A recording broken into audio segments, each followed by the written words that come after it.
अस्सलाम वालेकुम। कैसे हैं आप सब? मैं उम्मीद करती हूँ कि आप सब खैरियत से होंगे। आज हम बना रहे हैं सर्दियों की सौगात यानी कि चावलों की पिन्नियाँ। आम तौर पर लोग पिन्नियाँ बनाते हैं तो ऐसे ही चावलों का पाउडर बना के पिन्नियाँ बना लेते हैं, लेकिन पिन्नियों की जो असल रेसिपी है उसमें पहले चावलों को थोड़ा सा भून लेते हैं और फिर इसका पाउडर बना के पिन्नियाँ बनाई जाती हैं। हल्का सा इन चावलों को भून लेंगे, ज़्यादा लाल भी नहीं करने, बस चावलों का कलर चेंज हो जाए और फिर हम इनका पाउडर बना के पिन्नियाँ बनाएंगे।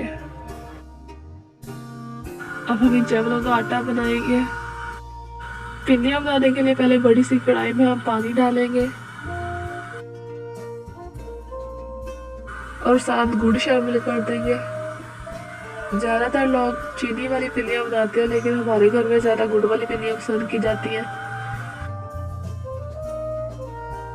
इसे हम मीडियम फ्लेम में पकाएंगे जब तक सारा गुड़ हल ना हो जाए।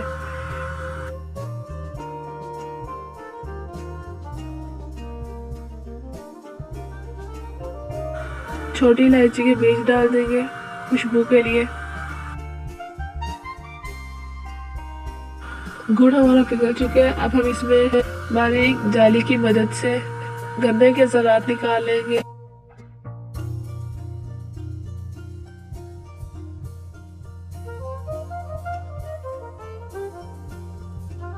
आप पिन्नियों में मुख्तलिफ ड्राई फ्रूट्स भी डाल सकते हैं, लेकिन हमारे घर में नारियल, मूंगफली और किशमिश का इस्तेमाल ज़्यादा किया जाता है।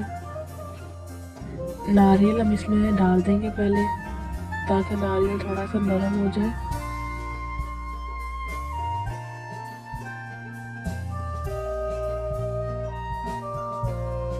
हम इसमें चम्मच हिलाते जाएंगे।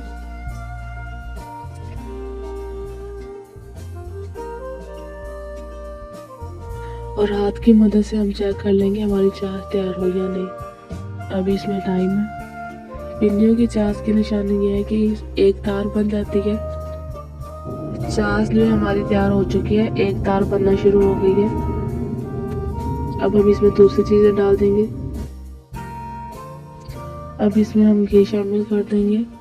कुछ लोग कहते हैं कि हम पिन्नियाँ बनाते हैं, लेकिन वो बहुत ज़्यादा हार्ड बन जाती हैं, टूटने से भी नहीं टूटती। तो उनके लिए मशवरा ये है कि वो घी का ज़्यादा इस्तेमाल करें। जितना घी ज़्यादा डालेंगे आप पिन्नियाँ आपकी नरम बनेंगी और मज़े की बनेगी। अब हम इसमें मूंगफली डाल देंगे।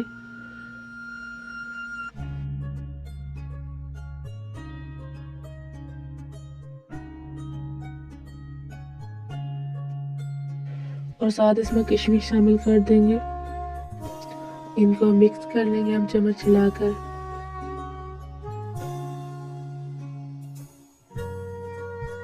अब इसमें सफ़ेद तिल डाल देंगे।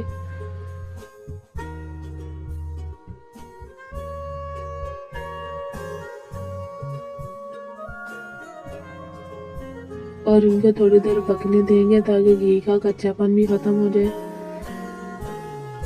सारी चीज़ें अच्छे से मिक्स हो गई हैं। अब हम इसमें चावलों का आटा डालेंगे।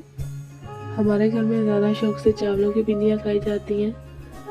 सर्दियों में चाय के साथ चावलों की पिन्नियों का बड़ा मज़ा आता है। अलसी की पिन्नियाँ भी बनाई जाती हैं, जो सेहत के लिए भी ज़्यादा मुफीद होती हैं, लेकिन हमारे घर में ज़्यादातर चावलों की पिन्नियाँ पसंद की जाती हैं।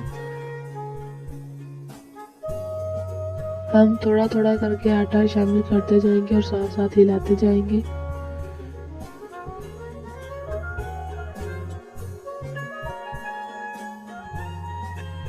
आटा जो है मिक्स होने वाला है, इसलिए हम गरम गरम आटे की पिन्नियाँ बनाएंगे। ठंडा होने के बाद इसकी पिन्नियाँ नहीं बनेंगी।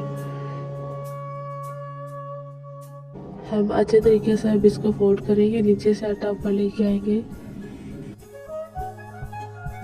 ताकि सारा आटा एक जान हो जाए। अब हम इसकी पिन्नियाँ बनाना शुरू करते हैं। हाथों पे हल्का सा ऑयल लगाकर हम पिन्नियाँ बनाएंगे ताकि इसका आटा हमारे हाथों के साथ चिपके नहीं और पिन्नियाँ भी सफाई से बनती है। अब हम पिन्नियों पे तेल लगाएंगे।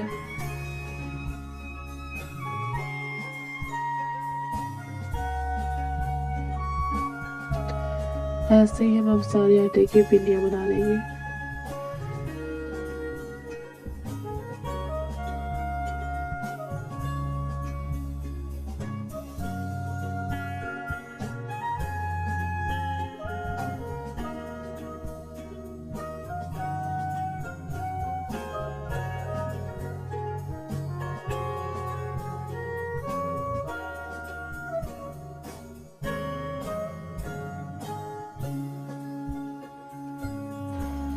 चावलों की पिंडियाँ बनकर तैयार हो गई हैं। चावलों की पिंडियों का बहुत ज़्यादा फ़ायदे हैं।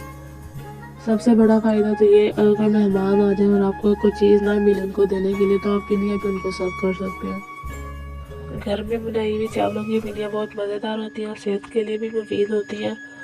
बाज़ार से भी चावलों की पिंडियाँ मिल जाती है, लेकिन वो सेहत के लिए मुफीद नहीं होती।